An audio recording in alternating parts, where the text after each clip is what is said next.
Sir পূর্ণতা madam আছে? একটা পার্সেল ছিল। পূর্ণতার পার্সেল? পূর্ণতা, তোমার একটা পার্সেল এসছে। কি আবার পাঠালো? প্রেরকের নাম তো লেখা নাই, বাট এটার বুকিং অফিস হচ্ছে গাজীপুর, মানে গাজীপুর থেকে স্যার। ওকে স্যার এদিকে একটু আসছেন।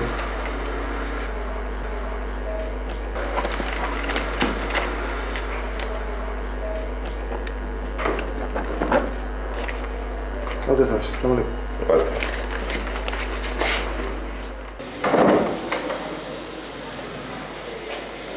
দেখো, তোমার ম্যারেজ ডে গিফট হবে বোধ হয়। কিন্তু কে পাঠালো? বান্ধবীরা পাঠালে তো নাম লিখে পাঠাতো। সেটা জানা যাবে, তোমার আপনজনরাই কেউ হয়তো সারপ্রাইজ দিতে চাচ্ছে। খুলে দেখো, আমি যাই, দেরি হয়ে যাচ্ছে।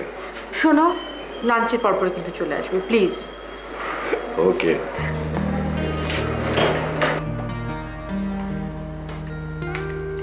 এই লাঞ্চের পরপরে কিন্তু চলে এসো। Okay bye.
ডাকি, ডাকবার ইচ্ছেই ডাকি, ডাকতে হয় বলে ডাকি না। তোমাকে চোখ দেব, তোমাকে চোখ দেব বলে আমার চোখগুলোকে বদলে যেতে বললাম। প্যারিস রোড বদলে গেল, মতিহার বদলে গেল, তুমি অবধি আমার সমস্ত কিছু বদলে যেতে যেতে পুনরায় চোখকে দেই ইচ্ছের লাবণ্য। তুমি কি গোলাপ, পাথর, ঝাউপাতা? 28-এ চলে যাবে। আমি বিষের বর্ষাকে ভেঙে কষ্টের সরফে তুলে দেব বলে ফিরে যেতে আসিনি। ফিরে যেতে আসে না সুজন। প্রেম কি ডাক পিয়ন, খোলা খাম, ঠিকানার জট।